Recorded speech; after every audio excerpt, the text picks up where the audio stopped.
Okay. And yesterday we discussed about the introduction of solutions chapter. True solutions are homogeneous mixtures of two or more components whose composition can be varied within certain limits. So, types of solutions, binary solution, ternary solution, అలాగే quaternary solution అని మనం చెప్పుకున్నాం. తర్వాత binary solution లో ఉన్న రెండు components solute, solvent. నిన్న ఒక విషయం కూడా చెప్పాను, సాల్వెంట్ అంటే 1 అని తీసుకోండి, సొల్యూట్ అంటే 2 అని తీసుకోండి అని చెప్పాను. తర్వాత ప్రాబ్లమ్స్ ఫార్ములాలు వచ్చినప్పుడు సపోజ్ N1 అనగానే number of moles of solvent, N2 అనగానే number of moles of solute. అది అలా గుర్తుపెట్టుకోవడానికి. సో సాల్వెంట్ అంటే ఏం చెప్పుకున్నాం మనం? The component present in higher proportion by moles. So solvent higher proportion by moles whose mole fraction should be greater than 0.5. అలాగే solute అంటే component which is present in lower proportion by moles. క్వాంటిటీని ఇక్కడ మనం moles రూపంలోనే తెలియచేయాలి. దానికి ఒక example కూడా నిన్న చెప్పుకున్నాం. సో ఇక్కడ టెర్నరీ సొల్యూషన్ అంటే ఏమేం కాంపోనెంట్స్ ఉన్నాయి? ఒక సాల్వెంట్, 2 సొల్యూట్స్ ఉంటాయి. సో సాల్వెంట్ అనేది ఏ సొల్యూషన్ అయినా ఒకటే ఉంటుంది. Only 1 solvent will be present and other components are solutes. Quaternary solution annam. So how many components are present? 4 components and 1 is solvent, 3 other components are solutes. So ఆ విధంగా మనం గమనించవచ్చు. If water is the solvent, that solution is called aqueous solution. If alcohol is a solvent, alcoholic solution. If ether is solvent, ethereal solution. ఒకవేళ water అనేది solvent కాకపోతే దాన్ని ఏమన్నాం? Non aqueous solution. Water solvent అయితే aqueous solution. Water solvent కాకుండా వేరే ఏ solvent అయినా, carbon tetrachloride, chloroform, carbon disulphide, ఇలాంటివి ఏవైనా సరే సాల్వెంట్స్ అయితే నాన్ యాక్యువస్ సొల్యూషన్ అని పేరు పెట్టారు. అయితే depending on the physical state of solvent, the solutions are either gaseous solutions or liquid solutions or solid solutions. So ఇప్పుడు ఈ టైప్స్ ఆఫ్ సొల్యూషన్స్ గురించి మనం ఇక్కడ చూద్దాం. టైప్స్ ఆఫ్ సొల్యూషన్స్, ఇందులో టేబుల్ లాగా మీకు ఇవ్వడం జరిగింది చూడన్నా. Gaseous solutions. గ్యాషియస్ సొల్యూషన్స్ అంటే సొల్యూషన్ ఎప్పుడు కూడా సాల్వెంట్ ఏ ఫేజ్ లో ఉంటుందో సొల్యూషన్ అదే ఫేజ్ లో ఉంటుంది. అంటే ఇప్పుడు గ్యాషియస్ సొల్యూషన్స్ అంటే ఫేజ్ ఏంటి? సొల్యూట్ అనేది గ్యాస్ అవ్వచ్చు, సాలిడ్ అవ్వచ్చు, లిక్విడ్ అవ్వచ్చు, ఏదైనా గ్యాషియస్ ఫేజ్ లోనే ఉంటుంది. So gaseous solutions. ఇక్కడ సాల్వెంట్ చూద్దాం. సాల్వెంట్ ఇక్కడ గ్యాస్ అన్నమాట, gas. So gaseous solutions, solvent is gas. Okay. So ఇప్పుడు ఇందులో ఫస్ట్ వన్ తీసుకుందాం, సాలిడ్ ఇన్ గ్యాస్. సో ఇలా అన్నాము అంటే గ్యాస్ లో సాలిడ్ ఉన్నది. Solid component particles are present in gas. Solvent gas. Okay, solvent gas. Example ఏంటి? ఇప్పుడు ఏదైనా సాలిడ్ ఎవాపరేట్ అయింది అంటే సబ్లిమేట్ అయింది. Sublimated solid in air is an example for this. దానికి మనకు తెలిసినటువంటి మంచి example camphor in air. Camphor vapours in air. So అగరబత్తి మనం జస్ట్ హీట్ చేస్తాం, సో అది ఎయిర్ లో కలుస్తుంది. అయితే డస్ట్ అనే దాన్ని మనం ట్రూ సొల్యూషన్ అనకూడదు. అంటే డస్ట్ పార్టికల్స్ ఇన్ ఎయిర్, అది కూడా సాలిడేగా. But that is heterogeneous mixture. Camphor in air అంటే camphor particles, the size of the camphor particles is less than 1 nanometer. నేను చెప్పుకున్నాం మనం. Homogeneous mixture అంటే ఏంటి? The size of the particles is less than 1 nanometer. కాబట్టి molecular లెవెల్లో అవి కలిసిపోతాయి కాబట్టి హోమోజీనియస్ మిక్చర్ ఫామ్ అవుతుంది. అందుకని camphor in air is an example for solid in gas. ఇక్కడ సబ్లిమేషన్ అనేది ఎప్పుడు జరుగుతుంది అసలు ఒక్కసారి చూద్దాం. సబ్లిమేషన్ అంటే సాలిడ్ ఎవాపరేషన్ అని కూడా అంటాం. If the atmospheric pressure is less than the vapour pressure of the solid, then sublimation occurs. మనకు బిట్స్ లో కూడా అడుగుతాడు సబ్లిమేషన్ ఎప్పుడు జరుగుతుంది, ఏ సందర్భంలో సబ్లిమేషన్ జరుగుతుంది అనేది అడుగుతాడు. So note down sublimation, the total atmospheric pressure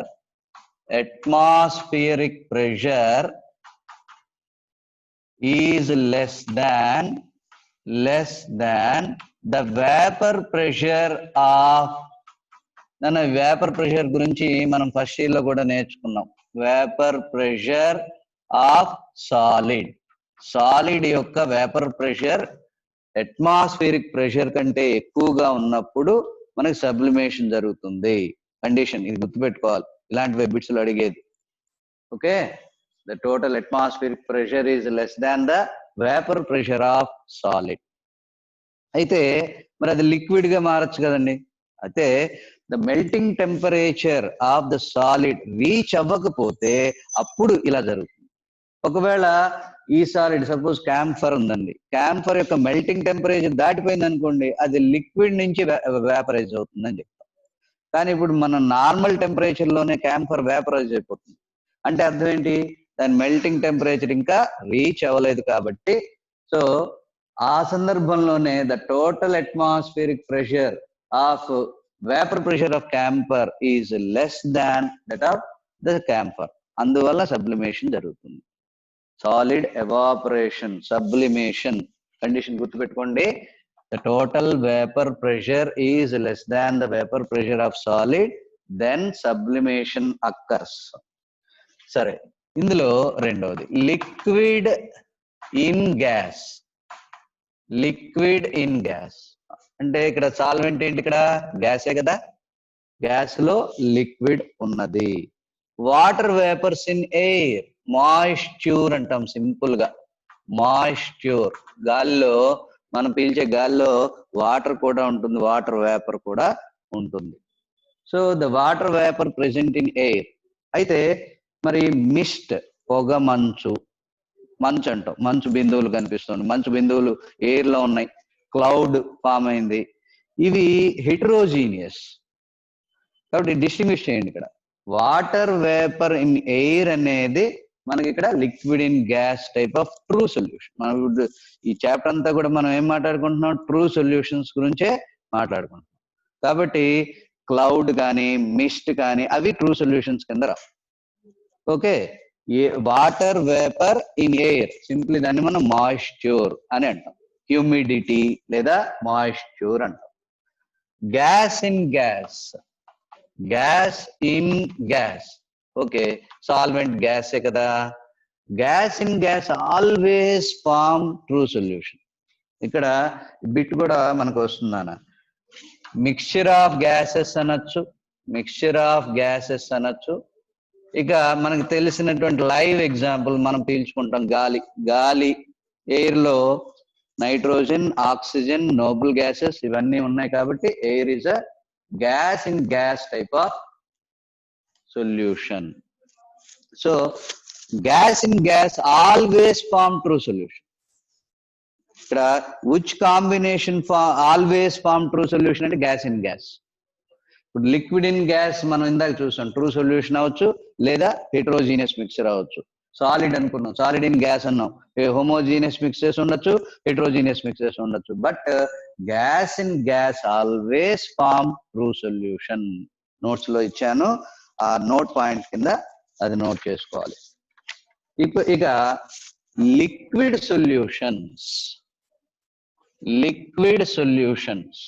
అంటే ఇక్కడ మాట అన్నాము అంటే అర్థం ఏంటి? సాల్వెంట్ అనేది ఏంటి ఇక్కడ? Liquid. Solvent is liquid. Liquid solutions.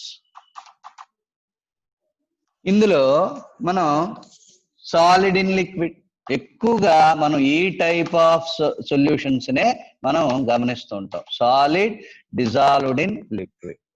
So the solvent is liquid. The example చెప్పండి, చాలా ఎగ్జాంపుల్స్ ఉంటాయి ఇందులో మనకి. Salt dissolved in water, sugar dissolved in water, ఏదైనా సరే salt in water, sugar dissolved in water. అయితే ఇక్కడ మనం చాలా ఇంపార్టెంట్ గుర్తుపెట్టుకోవాల్సింది, సాలిడ్ ఇన్ లిక్విడ్ అయినా లిక్విడ్ ఇన్ లిక్విడ్ అయినా ఒక ముందు బేసిక్ ప్రిన్సిపల్ ఒకటి నిన్న అనుకున్నాం. ఏంటది? Like dissolves like. Like dissolves like. Ionic compounds and polar covalent compounds dissolve in polar solvents. Non-polar covalent compounds dissolve in non-polar solvents. Okay, solid. Solid అనే దాన్ని general గా మనం non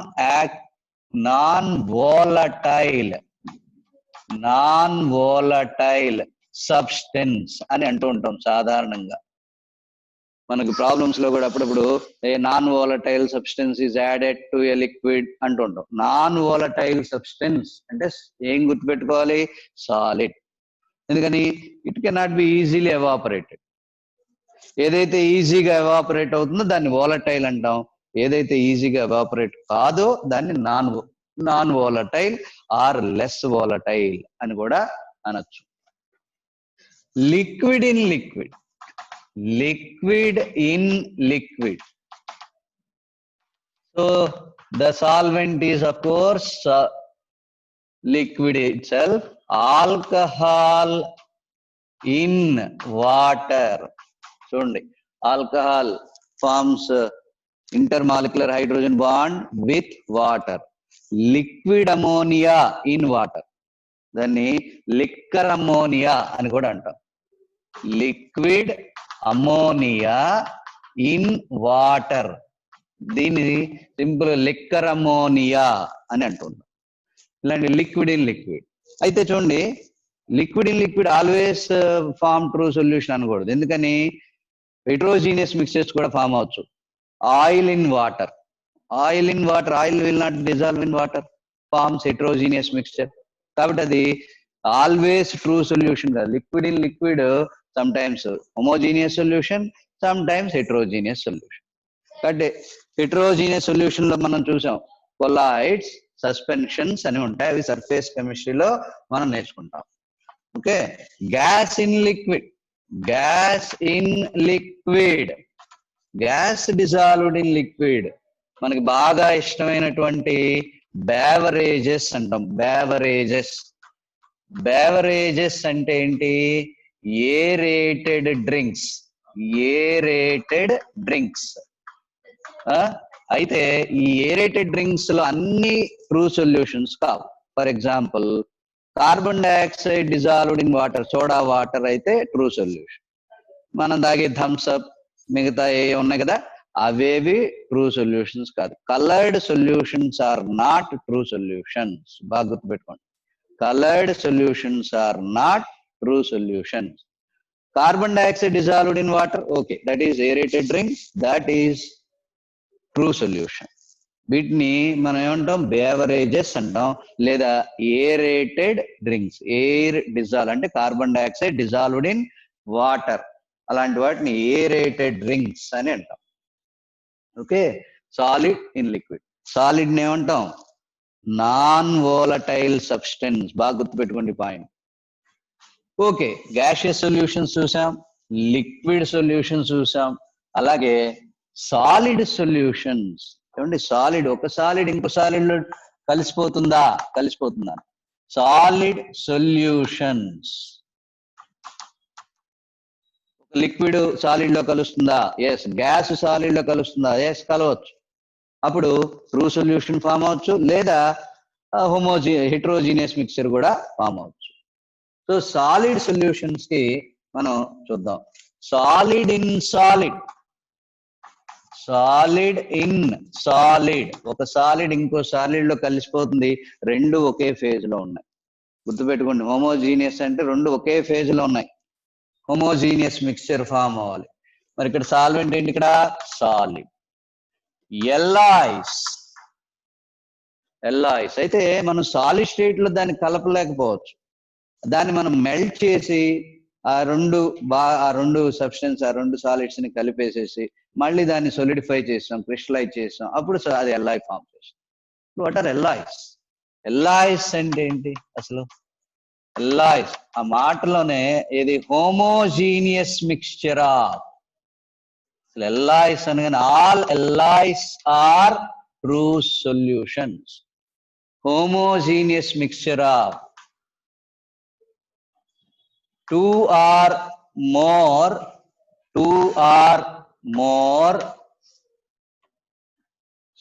solids in which at least one metal is present. At least one metal is present. ఇక్కడ రెండు మెటల్సే ఉండాల్సిన అవసరం లేదు, ఒక్కటి ఉన్నా చాలు. వన్ మెటల్ ఈస్ ప్రెసెంట్, ఒక్క మెటల్ ఉన్నా చాలు. ఎల్లాయిస్ కి డెఫినేషన్, ఈ పాయింట్ బాగా జాగ్రత్తగా ఫాలో అవ్వండి. Homogeneous mixture of two or more solids in which at least one metal is present. అంటే రెండు మెటల్స్ కూడా ఉండొచ్చు, నో ప్రాబ్లం, బట్ కనీసం ఒక మెటల్ ఉండాలి. ఫర్ ఎగ్జాంపుల్ చూడండి, క్యాస్ట్ ఐరన్ అంట. క్యాస్ట్ ఐరన్ అంటే ఇందులో ఏమున్నాయండి? ఐరన్ ఉంది, కార్బన్ ఉంది. Iron with carbon 2 to 3% of carbon is present. అప్పుడే మనం ఈ ఐరన్ ని మనం ఎటువంటి ఏదైనా మౌల్డ్ చేసుకోవాలన్నా కూడా ఈ కాస్టింగ్ చేసుకోవాలన్నా కుదురుతుంది. డైరెక్ట్ ఓన్లీ ఐరన్ ఉందనుకోండి, దాన్ని మౌల్డ్ చేసుకోలేం డైరెక్ట్ గా. Wrought iron, purest form of iron ఏమంటాం? రాట్ ఐరన్ అంటాం. సో క్యాస్ట్ ఐరన్ మనం చూసేటటువంటి ఫ్యాబ్రికేషన్, ఐరన్ ఫ్యాబ్రికేషన్ అంతా కూడా ఏంటి? Cast iron. ఓకే, సో ఇక్కడ ఒకటి మెటల్, ఇంకోటి ఏంటి? కార్బన్ ఏంటి? Non metal. నాన్ మెటల్ అయినా ఉండొచ్చు. కాబట్టి ఈ ఎల్లాయ్ డెఫినేషన్ గమనించండి. Homogeneous mixture of two or more solids in which at least one metal is present. Okay, అలాగే ఇప్పుడు సాలిడ్ సొల్యూషన్స్ లో మనం చూస్తాం 22 క్యారెట్ గోల్డ్ అంట.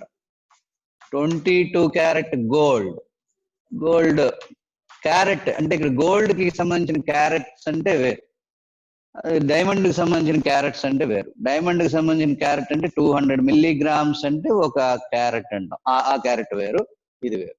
22 క్యారెట్ అంటే 91.6% ఆఫ్ గోల్డ్ ఉంటుంది, మిగతా 8.4% కాపర్ ఉంటుంది. ఇది 22 క్యారెట్ గోల్డ్ అంటే ఇది. సో ఇందులో అఫ్ కోర్స్ రెండు మెటల్స్, నో ప్రాబ్లం. ఆ గోల్డ్ అలాగే కాపర్ ఇస్ అన్ ఎగ్జాంపుల్. ఈ కాంపోజిషన్స్ గుర్తుపెట్టుకోవాలన్నా, brass, copper and zinc, bronze, copper and tin, Sn stannum tin, German silver. ఇవి అన్ని బిట్లే, మీరు ఏదో తెలిసిపోయిందిలే అని వదిలేసేయటం కాదు, ఇవన్నీ బాగా గుర్తుపెట్టుకోవాల్సిందే. German silver, copper, nickel and tin, zinc. Copper వచ్చి 60% ఉంటే టిన్ కానీ నికెల్ కానీ జింక్ కానీ 20% జర్మన్ సిల్వర్ లో ఉన్నాయి. ఓకే, సో ఈ బాగా ఎల్లాయిస్ డెఫినేషన్ కానీ ఎగ్జాంపుల్స్ బిట్స్ లో అడుగుతూ ఉంటారు. ఎగ్జాంపుల్ బాగా గుర్తుపెట్టుకోవాలన్నా, సాలిడ్ ఇన్ సాలిడ్.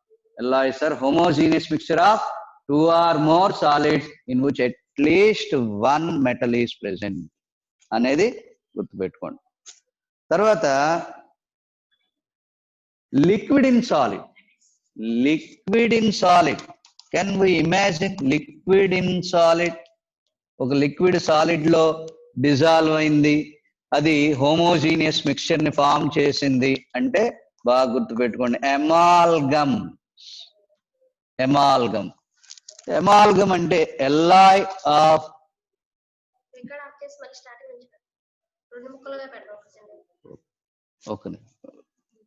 ఎమాల్గమ్ అంటే alloy of mercury. Alloy of mercury with a metal. So mercury is in liquid state, అందుకని లిక్విడ్ ఇన్ సాలిడ్. అలాగే gas in solid. Gas in solid. Of course, solvent is solid. Gas in solid. Occluded hydrogen. Occluded hydrogen in palladium. So వీటి గురించి చెప్తాను. Amalgam అలాగే అక్లూడెడ్ hydrogen in Palladium అంటే ఏంటో చెప్తాను. Okay, ఈ వీడియో ఇక్కడితో ఇలా క్లోజ్ చేసి మళ్ళీ ఇంకొక బ్రేక్ లో మనం ఇంకో వీడియో తీసుకుందాం. ఓకే.